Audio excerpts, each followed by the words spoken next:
చప్పగా సాగుతున్న Asia cup 2025 టోర్నీని హీటెక్కిస్తుంది అని భావించిన భారత్ పాకిస్తాన్ పోరు తీవ్రంగా నిరాశపరిచింది. చరిత్రలో ఎన్నడూ లేని విధంగా పాకిస్తాన్ ఘోర పరాజయాన్ని మూటగట్టుకుంది.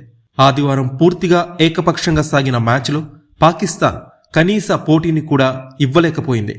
మరోవైపు సమష్టిగా చెలరేగిన టీమిండియా 25 బంతులు మిగిలి ఉండగానే లక్ష్యాన్ని ఛేదించి 7 వికెట్ల తేడాతో పాకిస్తాన్ని చిత్తు చేసింది.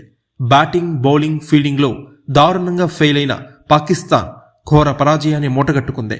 అయితే ఈ మ్యాచ్ అనంతరం బ్రాడ్కాస్టర్తో మాట్లాడకుండా పాకిస్తాన్ కెప్టెన్ సల్మాన్ అలీ అఘా ముఖం చాటేశాడు.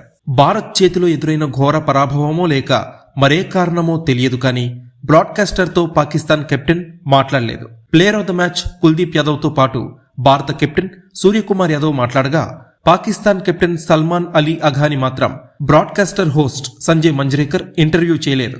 ఇది ప్రేక్షకులతో పాటు అభిమానుల్ని కూడా ఆశ్చర్యానికి గురిచేసింది. సంప్రదాయం ప్రకారం ఓడిన జట్టు కెప్టెన్ అందరికంటే ముందు మాట్లాడతాడు. ఓటమికి గల కారణాలని చెప్పడంతో పాటు జట్టుగా చేసిన తప్పిదాలు ఏంటో వివరిస్తారు.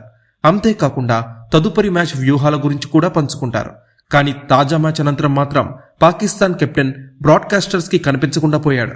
భారత్ చేతిలో ఎదురైన ఘోర పరాజయంతోనే సల్మాన్ అలీ అఘా డ్రెస్సింగ్ రూమ్లోనే దాక్కుని ఉంటాడని ఫ్యాన్స్ కామెంట్ చేస్తున్నారు.